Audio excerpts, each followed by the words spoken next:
Hello everyone and welcome back to our YouTube channel Sub Forensics. So friends, इससे पहले हम question paper को discuss कर रहे थे अपने जून 2024 वाले पेपर को, जहां पर हम क्वेश्चन नंबर 110 तक के क्वेश्चंस को डिस्कस कर चुके थे।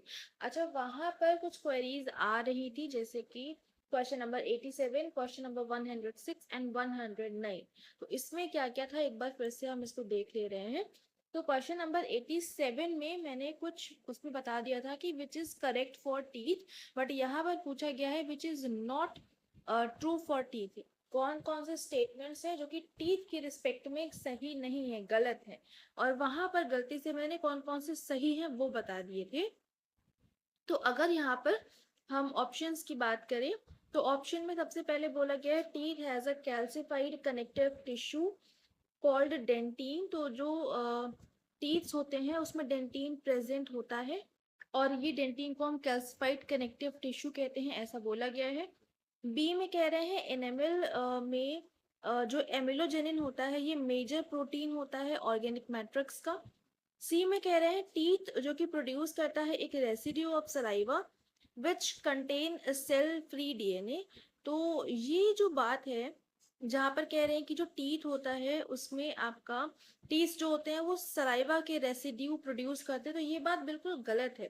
तो इस हिसाब से सी वाला जो ऑप्शन है ये जहां जहां पर भी है वो आपके ऑप्शन हो जाएंगे, बाकी को आप एलिमिनेट कर दो।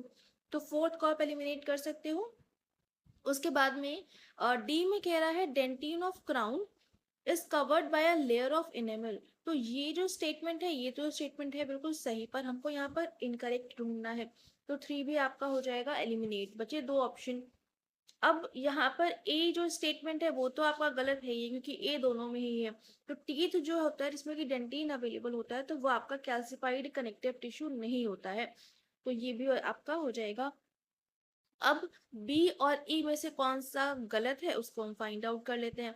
तो ई में कह रहे हैं कि teeth have keratinized cells that contain dentin, और जो बी है इसमें कह रहा है इनेमल में जो एमिलोजेनिन होता है ये मेजर प्रोटीन होता है ऑर्गेनिक मैट्रिक्स का। तो इन दोनों में से कौन सा करेक्ट है कौन सा इनकरेक्ट है ये फाइंड आउट करने की कोशिश करी थी, बट एग्जैक्टली उतना नहीं मिला है। ठीक है, तो जब इसकी ऑफिशियल आंसर की कभी आएगी तो उसमें आप लोग देख लीजिएगा कि दोनों में से कौन सा सही है। ठीक है, वैसे ऑफिशियली आंसर की आए ना आए वो नहीं कह सकते हैं, बट हाँ इन्हीं मतलब जो बी और ई स्टेटमेंट है इस पे थोड़ा सा आप रिसर्च वर्क करिएगा, शायद आपको इसमें कुछ मिल जाए। कुछ मिलता है तो शेयर जरूर से कर दीजिएगा कमेंट्स में। ठीक है, क्वेश्चन नंबर 106 की अब हम बात कर लेते हैं। तो 106 में बोला गया था ये वाला, व्हाई डज जो पीडीडी है इसको हम पॉलीग्राफ टेस्ट में क्या कहते हैं। तो जो पीडीडी होता है ये साइकोफिजियोलॉजिकल टेस्ट होता है, साइकोफिजियोलॉजिकल डिटेक्शन रिसेप्शन होता है, जहां पर जो आपकी फिजियोलॉजिकल अपीयरेंसेस होती हैं पॉलीग्राफ टेस्ट के टाइम पर, तो हमें उस चीज को डिटेक्ट करना होता है। तो जो पीडीडी होती है इसकी फुल फॉर्म होती है साइकोफिजियोलॉजिकल। ठीक है, तो अब यहाँ पर ऐसा कोई भी ऑप्शन नहीं मिल रहा है, तो इस वजह से यहाँ पर आपका साइको न्यूरोलॉजिकल बताया था, बट इसमें साइको फिजियोलॉजिकल होता है। ठीक है, अब क्वेश्चन नंबर 109 की अगर हम बात करें, यहाँ पर जो अल्कोहल कंटेंट है इसकी बात करी गई थी। तो यहाँ पर उस टाइम पर भी मैंने बताया था आपको कि रॉ मटेरियल जो यूज हो रहा है उसमें कितना ज्यादा फर्मेंटेशन किया गया है, उसकी क्या प्रोसेस है, और उसमें क्या क्या मतलब कितने टाइम पुराना है वो, ये सारी चीजें मैटर करती हैं। तो यहाँ पर भी ऑप्शन नंबर वन हो, जैसे कि जो कमेंट आया था तो वहां पर ये था कि option number one should be the answer. तो the way that beverage is prepared, वो बात ठीक है कि जो बेवरेज है वो किस तरह से प्रिपेयर करा गया है ये भी चीज है। और यहाँ पे जो सेकेंड स्टेटमेंट बोला गया raw material used in its preparation, जो रॉ मटेरियल यूज करा जा रहा है उनके प्रिपरेशन में, तो ये भी मतलब डाउट केस है। अब इसमें से क्या एग्जैक्टली आंसर है ये भी हम उतना सही से नहीं कह पाएंगे, बट हाँ अगर हम टेक्निकली समझे तो रॉ मटेरियल जो भी यूज करा जा रहा है उसके अलावा जितने ज्यादा फर्मेंटेशन उसमें हुआ है, जितना ज्यादा उसमें अल्कोहलिक कंटेंट यूज करा जा रहा है, यूज किया जा रहा है, बेसिकली जितना ज्यादा फर्मेंटेशन होगा जितनी ज्यादा वो आपका पुराना होगा जितने सालों पुराना होगा उतना ज्यादा उसमें अल्कोहलिक कंटेंट होने लगता है। ठीक है, तो ये चीजें आपकी रहती हैं इसमें। अब हम क्वेश्चन नंबर 110 तक कर चुके थे। नेक्स्ट क्वेश्चन नंबर 111 को अगर हम देखें तो इसमें पूछा गया है deciphering of erased writing written by which of the following writing instrument on a simple paper is difficult. तो ऐसे कौन से इंस्ट्रूमेंट, राइटिंग इंस्ट्रूमेंट से अगर हम लिखें और उसको हमने इरेज कर दिया है तो उसमें डिस्फरमेंट करना बहुत ही ज्यादा डिफिकल्ट हो जाता है, तो वो होगा आपका पेंसिल। क्योंकि अगर आपने कुछ पेंसिल से लिखा है और उसको आपने इरेज कर दिया है तो वो पूरी तरह से गायब हो जाता है। अगर कोई इंडिविजुअल है थोड़ा सा प्रेशर लगा के लिख रहा है तो उस केस में आप डेसिफाई कर सकते हो। बट अगर कोई इंडिविजुअल बहुत ही हल्के हाथ से लिखता है, ज्यादा प्रेशर अप्लाई नहीं करता है, तो उस केस में पेंसिल का लिखा हुआ अगर इरेज किया जा चुका है तो उसके बाद में उसको डेसिफाई करना काफी डिफिकल्ट हो जाता है। बाकी ऑप्शंस को देखें, अगर हम फाउंटेन पेन हो गया, बॉल पॉइंट पेन हो गया, स्केच पेन हो गया, तो ये सब पहली बात तो एक बार लिखने के बाद में इरेज होते ही नहीं है। बट अगर हो भी रहे हैं तो वो पूरा तरह से पेपर को ही फाड़ देते हैं, है ना। तो इसलिए डेसिफरमेंट जो है पेंसिल के केस में ज्यादा आपका डिफिकल्ट कहेंगे हम इसमें। और क्वेश्चन नंबर 112 की अगर हम बात करें, इसमें कह रहा है what is the primary function of live scan device in forensic fingerprinting. Forensic fingerprinting जो होती है यहाँ पर जो लाइव स्कैन डिवाइस होती है जिससे कि आपके थंब इम्प्रेशंस या फिंगरप्रिंट्स लिए जाते हैं, वहां पर इसका प्राइमरी फंक्शन क्या होता है। तो सीधी सी बात है, जो भी डिजिटल इमेज है फिंगरप्रिंट्स की उनको कैप्चर करने का काम आपका लाइव स्कैन डिवाइस करती है। तो ऑप्शंस में फर्स्ट में बोला गया है क्रिएट परमानेंट इंक्ड इम्प्रेशन, बिल्कुल गलत, इंक इम्प्रेशन यहाँ पर नहीं बनता है।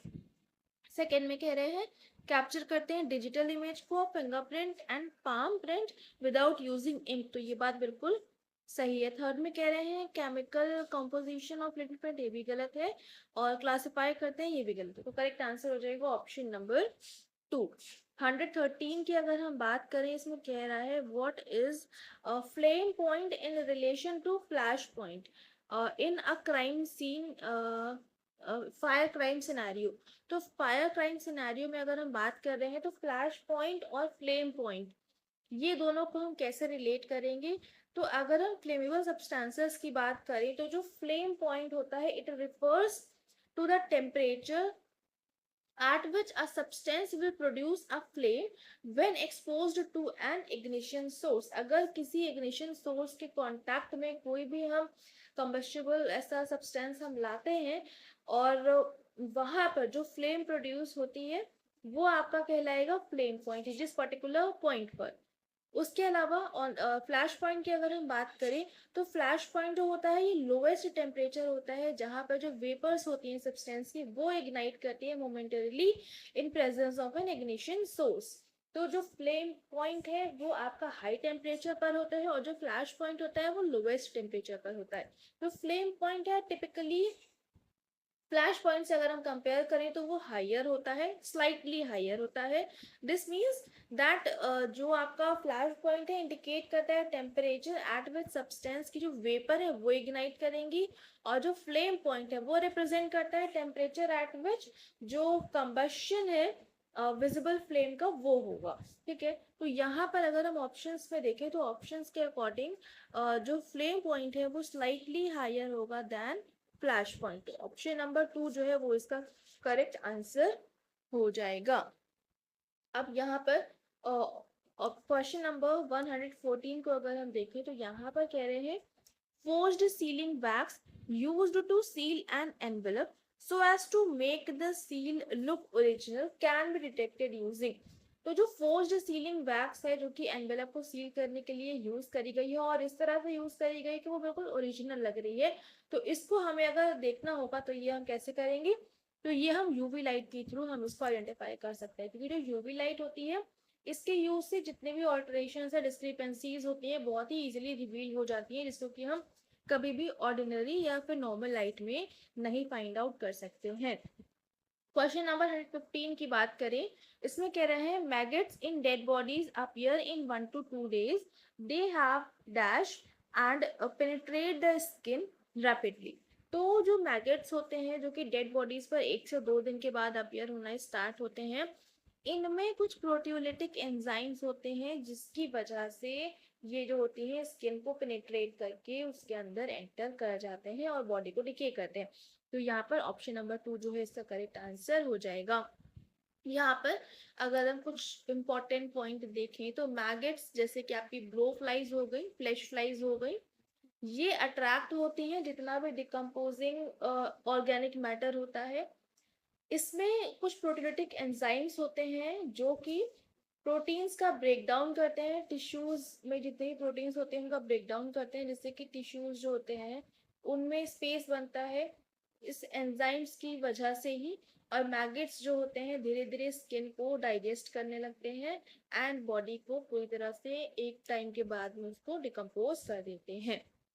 तो ये हो गया क्वेश्चन नंबर 115। नेक्स्ट क्वेश्चन की बात करें तो यहाँ पर पूछा गया है बहुत easy question, debris from fire crime scene must be packed in.